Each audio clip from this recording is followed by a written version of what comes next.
નમસ્કાર વિદ્યાર્થી મિત્રો, ગઈકાલે આપણે ઝડપ, સરેરાશ ઝડપ, નિયમિત ઝડપ જોયા હતું. આજે આપણે વેગ વિશે ભણવાનું છે. કે ચોક્કસ દિશા સાથે જે ઝડપ હોય એને વેગ કહેવાય. બરાબર?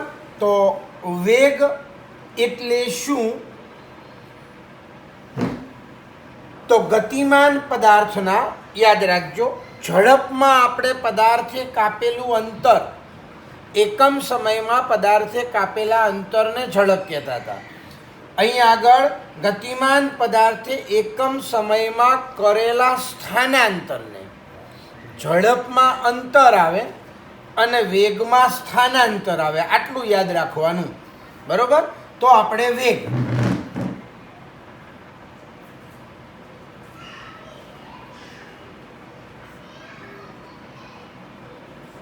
વેગ ગતિમાન પદાર્થે એકમ સમયમાં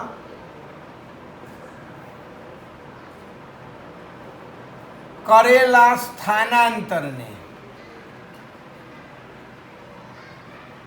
વેગ કહે છે. યાદ રાખજો, એકમ સમયમાં કરેલું સ્થાનાંતર એને વેગ કહે છે. અથવા એકમ સમય ના બોલવું હોય તો ગતિમાન પદાર્થે કરેલા સ્થાનાંતરના દરને વેગ કહે છે. સમય દર બોલો તો પણ વાંધો નહીં, અને એકમ સમય લખો તો પણ વાંધો નહીં. બરોબર? તો આ વેગની વાત થઈ. હવે આપણે આ વેગ એનું સૂત્ર, તો વેગ બરાબર સ્થાનાંતર છેદમાં સમય. તો આ વેગ છે એને આપણે વી વડે દર્શાવીએ, તો સ્થાનાંતરને એસ વડે દર્શાવીએ અને સમયને ટી વડે દર્શાવીએ. હવે આ સ્થાનાંતર એનો એકમ એસઆઈ એકમ, અંતરની જેમ અંતરનો એસઆઈ એકમ મીટર, એમાં સ્થાનાંતરનો પણ એસઆઈ એકમ મીટર અને સમયનો એસઆઈ એકમ સેકન્ડ. અહીંયા યાદ રાખજો, સ્થાનાંતરનો એસઆઈ એકમ મીટર છે અને સમયનો એસઆઈ એકમ સેકન્ડ છે. માટે તેથી વેગનો એસઆઈ એકમ અહીંયા મીટર પ્રતિ સેકન્ડ, અથવા એને બીજી રીતે કહેવું હોય તો ms-1 છે, જે આપણે ઝડપનો એકમ હતો. અહીંયા જે ઝડપનો એકમ હતો એ જ વેગનો એકમ પણ થાય. ઝડપમાં આપણે અંતર લેતા હતા, છેદમાં સમય. અહીંયા સ્થાનાંતરના છેદમાં સમય, વેગ બરાબર. બરોબર? એના બીજા એકમો પણ છે. વેગના બીજા એકમો કિલોમીટર પ્રતિ કલાક, પછી સેમી પ્રતિ સેકન્ડ, પછી મીટર પ્રતિ મિનિટ છે. આ વેગના બીજા એકમો થયા. બરોબર? હવે તો આ વેગની વાત થઈ કે પદાર્થે કરેલું સ્થાનાંતર અને એના માટે લાગતો સમય, એને આપણે અહીંયા વેગ કહીએ છીએ. તો સવાલ થાય કે આ વેગ છે ને એ સદિશ રાશિ છે, અને જે વેગની આ વેગ એ સદિશ રાશિ છે, અને આ વેગની દિશા સદિશ હોય એટલે એની દિશા આવે. તો વેગની જે દિશા છે એ સ્થાનાંતરની દિશા હોય છે. અહીંયા વેગની દિશા સ્થાનાંતર ની દિશા હોય છે. એટલે સ્થાનાંતર જે દિશામાં થાય એ જ વેગની દિશા આવે. યાદ રાખજો આ. બરોબર. હવે સરેરાશ વેગ. તો સરેરાશ વેગ એટલે શું? તો ગતિમાન પદાર્થે જેમ આપણે સરેરાશ ઝડપ જોઈએ એમ, તો સરેરાશ ઝડપમાં આપણે બોલ્યા કે પદાર્થે કાપેલું કુલ અંતર અને એના માટે લાગતો કુલ સમય, એના ગુણોત્તરને સરેરાશ ઝડપ કહેતા હતા.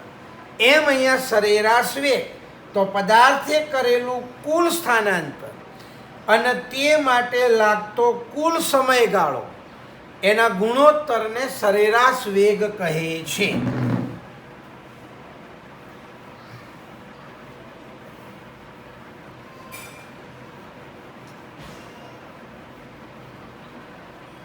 સરેરાશ વેગ.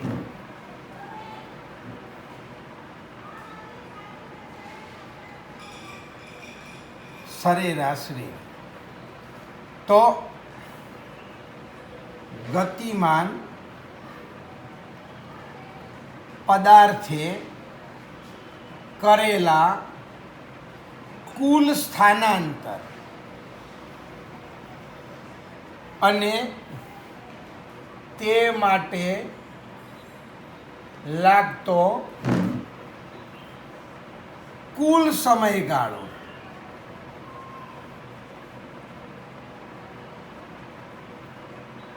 ના ગુણોત્તરને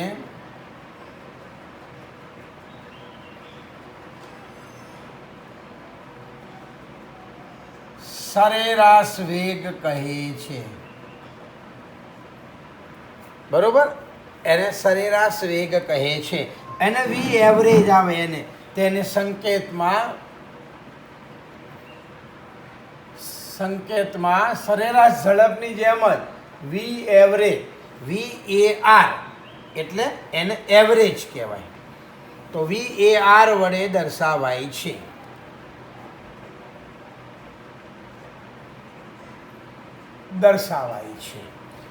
એનો મતલબ પદાર્થે કરેલું કુલ સ્થાનાંતર, એનું સૂત્ર અહીંયા સરેરાશ વેગ બરાબર પદાર્થે કરેલું કુલ સ્થાનાંતર અને છેદમાં કુલ સમયગાળો.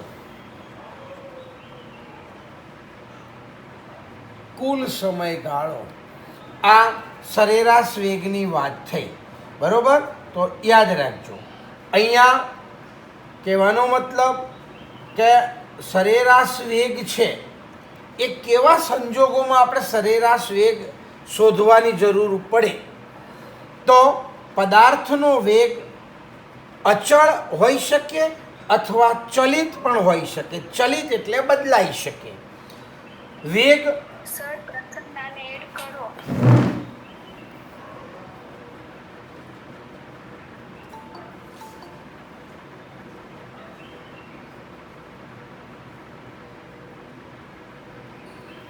એટલે પદાર્થનો જે સરેરાશ વેગ છે એ ક્યારે લેવાની જરૂર પડે. યાદ રાખજો કે સરેરાશ વેગ ક્યારે લેવાની જરૂર પડે તો સમજજો કે ક્યારે લેવાની જરૂર પડે. તો યાદ રાખજો કે વેગ છે ને એ આપણે જોયું કે પદાર્થનો વેગ અચળ પણ હોય અને ચલિત પણ હોય. ચલિત એટલે બદલાવ. હવે આ વેગ છે ને એ 3 રીતે બદલાઈ શકે. પદાર્થનો વેગ 3 રીતે બદલાઈ શકે. એક, એનું મૂલ્ય બદલવાથી એનો વેગ બદલાય. એની દિશા બદલવાથી એનો વેગ બદલાય. અને દિશા અને મૂલ્ય બંને બદલવાથી એનો વેગ બદલાય. એટલે આ 3 રીતે. મૂલ્ય બદલવાથી એટલે એની ઝડપ બદલાય એમ. તો અહીંયા 3 રીતે બદલાય છે પદાર્થનો વેગ અચળ અથવા ચલિત હોઈ શકે છે. પદાર્થનો વેગ ત્રણ રીતે બદલાય છે. એક, મૂલ્ય એટલે ઝડપ બદલવાથી. બે, દિશા બદલવાથી.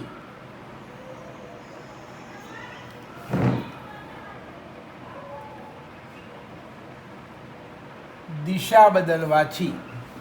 અને ત્રણ, મૂલ્ય અને દિશા બદલવાથી આ વેગ બદલાય છે. આ ત્રણ રીતે કહેવાનો મતલબ વેગ બદલાય છે. એટલા માટે આપણે જ્યારે વેગ નિયમિત રીતે બદલાતો હોય, એટલે નિયમિત રીતે બદલાતો હોય એટલે કાં તો એના વેગમાં વધારો થતો હોય કાં તો એના વેગમાં ઘટાડો થતો હોય, ત્યારે સરેરાશ વેગ લેવામાં આવે છે. અને આ ત્યારે જે સરેરાશ વેગની આપણે ગણતરી કરીએ એમાં પ્રારંભિક વેગ અને અંતિમ વેગનો સરાસરી લેવામાં આવે છે. બરોબર? તો જ્યારે પદાર્થનો વેગ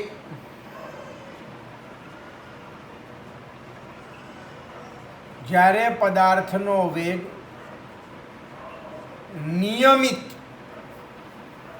રીતે બદલાતો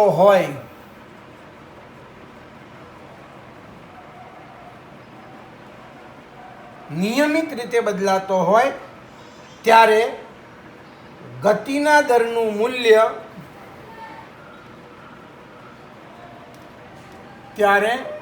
સરેરાશ વેગનું મૂલ્ય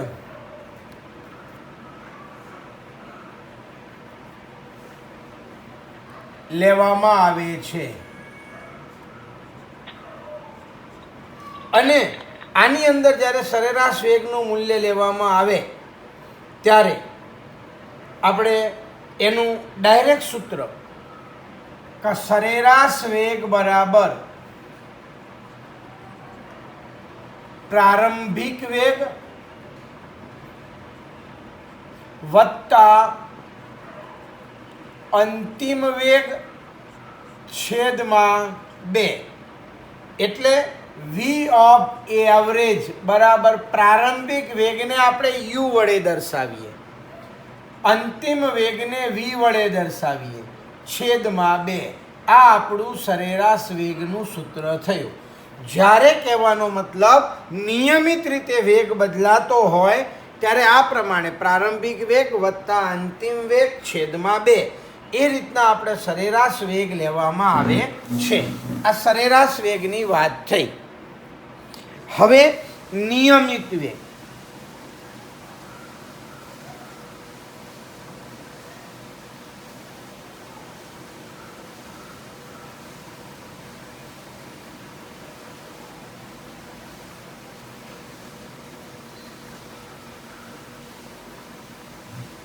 નિયમિત વેગ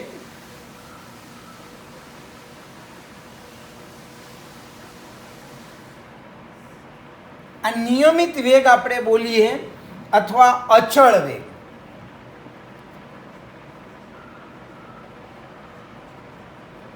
અચળ વેગ બરોબર, એને નિયમિત વેગી ગતિ કહેવાય. જ્યારે ગતિમાન પદાર્થનો વેગ સમય સાથે અચળ જળવાઈ રહેતો હોય તો એ પદાર્થ નિયમિત વેગથી અથવા અચળ વેગથી ગતિ કરે છે એમ કહેવાય. યાદ રાખજો, વેગ જ્યારે એક સરખો જળવાઈ રહે, અને એક સરખો વેગ ક્યારે જળવાઈ રહે તો એક સરખી ઝડપે પદાર્થ ગતિ કરતો હોવો જોઈએ અને પદાર્થના વેગની દિશા બદલાવી જોઈએ નહીં. દિશા ના બદલાય અને મૂલ્ય ના બદલાય તો સમજવાનું કે એ વેગ એક સરખો છે એમ સમજવાનું. એટલે જો કોઈ ગતિમાન પદાર્થનો વેગ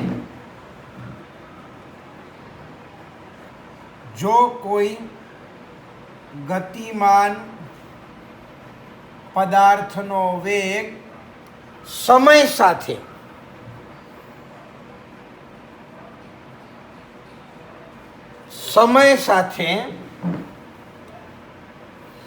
અચળ જળવાઈ રહેતો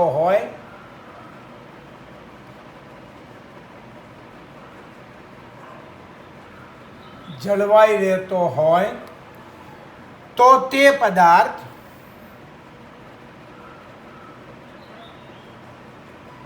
નિયમિત વેગી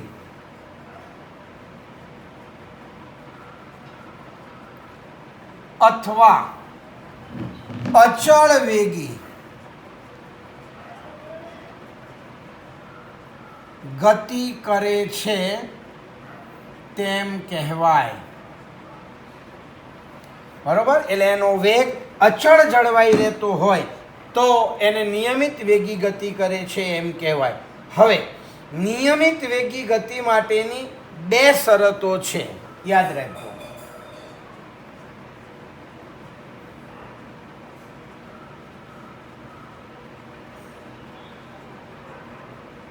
બે શરતો છે. કે પહેલી શરત કે નિયમિત વેગી ગતિ ક્યારે થાય તો બે શરતો અંદર જળવાઈ રહે તો એને નિયમિત વેગી ગતિ કહેવાય. તો પહેલી શરત, પદાર્થ અચળ ઝડપથી ગતિ કરતો હોવો જોઈએ, એટલે એનું મૂલ્ય સરખું હોવું જોઈએ. પદાર્થ અચળ ઝડપે ગતિ કરતો હોવો જોઈએ. એટલે એનો કહેવાનો મતલબ મૂલ્ય સમાન હોવું જોઈએ.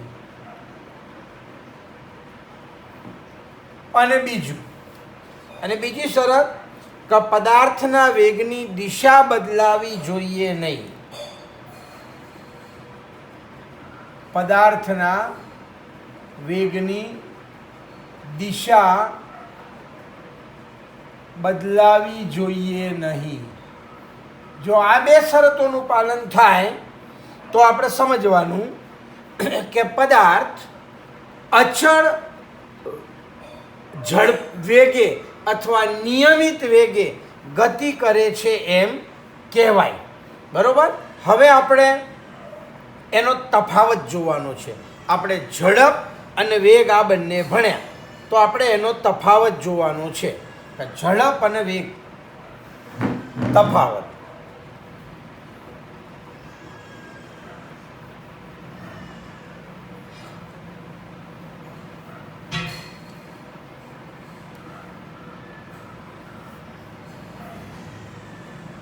અહીંયા તફાવત ઝડપ અને વેગ યાદ રાખજો.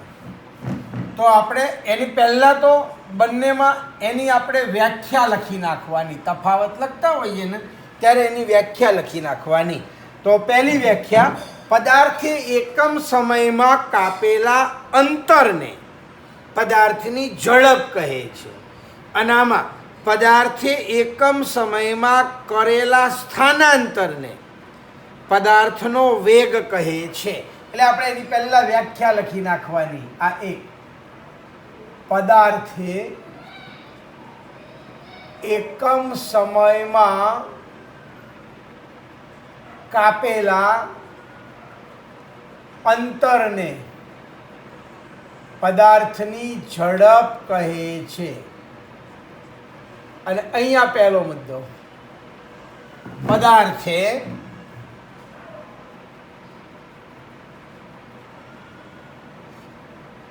એકમ સમયમાં કરેલા સ્થાનાંતરને પદાર્થનો વેગ કહે છે. યાદ રાખજો, અંતર અદિશ રાશિ છે, સ્થાનાંતર સદિશ રાશિ છે. એના ઉપરથી આ ઝડપ એ પણ અદિશ રાશિ અને આ વેગ એ સદિશ રાશિ, એટલે તે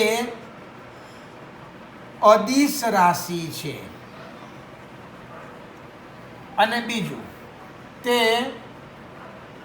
સદિશ રાશિ છે.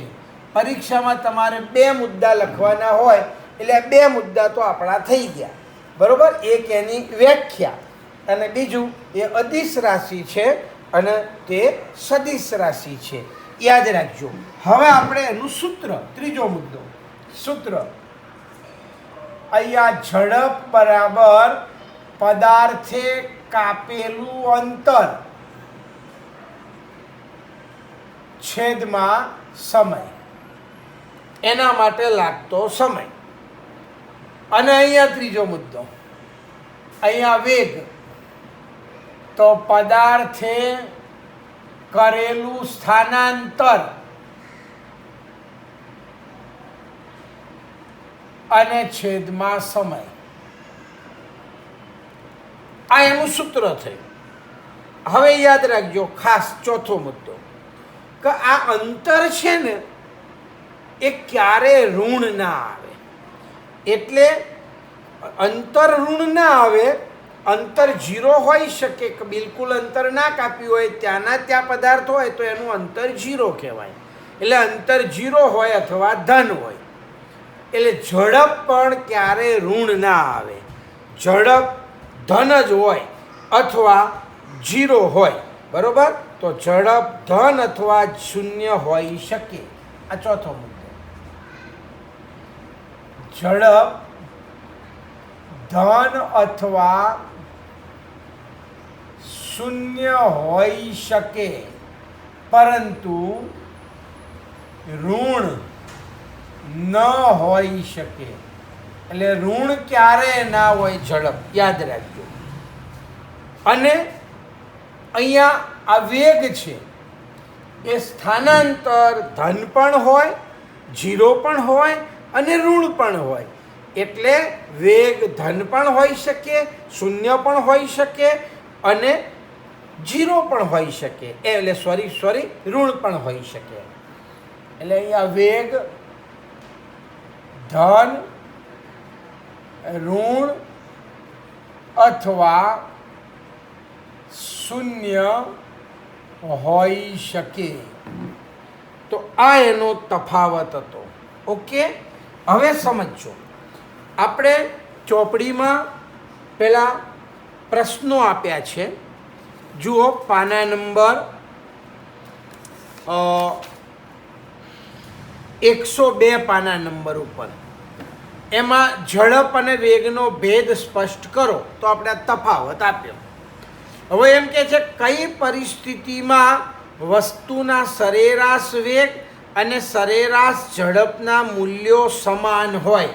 યાદ રાખજો, કઈ પરિસ્થિતિમાં પદાર્થના સરેરાશ વેગ અને સરેરાશ ઝડપના મૂલ્યો સમાન હોય. તો જ્યારે પદાર્થ, આપણે આ એક ખાલી નોંધ કરીને લખી નાખીએ છીએ, સવાલ જવાબ તરીકે નથી લખતા. આ નોંધ, જ્યારે પદાર્થ, કહેવાનો મતલબ સુરેખ પથ પર એક જ દિશામાં ગતિ કરતો હોય, જ્યારે પદાર્થ સુરેખ પથ પર એક જ દિશામાં ગતિ કરતો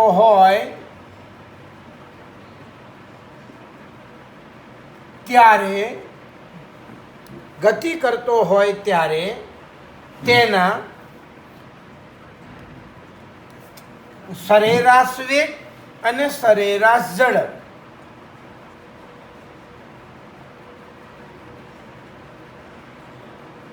અને સરેરાશ ઝડપ ના, એટલે બંનેના મૂલ્ય સમાન હોય. મૂલ્યો સમાન હોય, યાદ રાખજો. એક જ દિશામાં ગતિ કરતો હોય એટલે એને જેટલું અંતર કાપ્યું હોય એટલું જ સ્થાનાંતર થાય. એટલે અંતર અને સ્થાનાંતર સરખું થયું એટલે વેગ અને સરેરાશ વેગ એ સરખો થાય, સરેરાશ ઝડપ એ સરખી થાય એમ, બરોબર. બીજી વસ્તુ યાદ રાખજો. અહીંયા એવો સવાલ છે કે વાહનનું ઓડોમીટર શું છે. તો જે ઓડોમીટર હોય ને એની અંદર એ ઓડોમીટર અને સ્પીડોમીટર આ બે અલગ વસ્તુ છે. સ્પીડોમીટર હોય કાંટો એ વાહનની ઝડપ બતાવે, સ્પીડ બતાવે. અને ઓડોમીટર છે એ વાહને કાપેલું અંતર બતાવે છે. યાદ રાખજો. તો આ એક વાક્યમાં પૂછાય. એટલે બીજી નોંધ, વાહનમાં આવેલું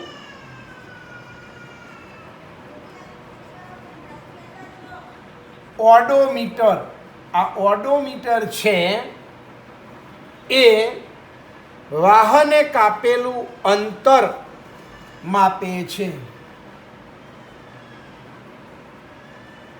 વાહને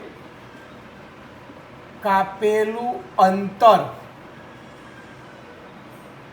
દર્શાવે છે. એટલે કેટલું અંતર કાપ્યું એ આપણે ઓડોમીટર દ્વારા જોઈ શકીએ છીએ. અને હવે એક સવાલ છે કે જ્યારે કોઈ પદાર્થ નિયમિત ગતિ કરતો હોય ત્યારે એનો ગતિપથ કેવો દેખાશે? તો યાદ રાખવાનું, આ ત્રીજી નોંધ, કે જ્યારે પદાર્થ નિયમિત ગતિ કરતો હોય ત્યારે એનો ગતિપથ હંમેશા સુરેખ હોય, એક જ રેખામાં ગતિ કરતો હોય એમ. તો જ્યારે કોઈ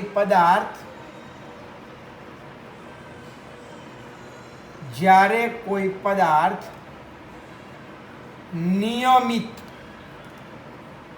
ગતિ કરતો હોય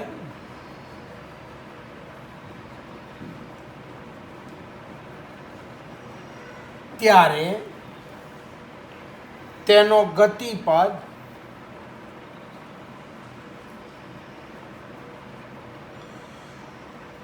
સુરેખ હોય. એટલે એક જ રેખામાં હોય, સુરેખ હોય. યાદ રાખવાનું. ઓકે, તો આટલું છે. હવે આપણે એના દાખલા જોવાના છે. એના અંતર શોધવાનું, વેગ શોધવાના, બરાબર, ઝડપ શોધવાના, એના આપણે દાખલા જોઈએ.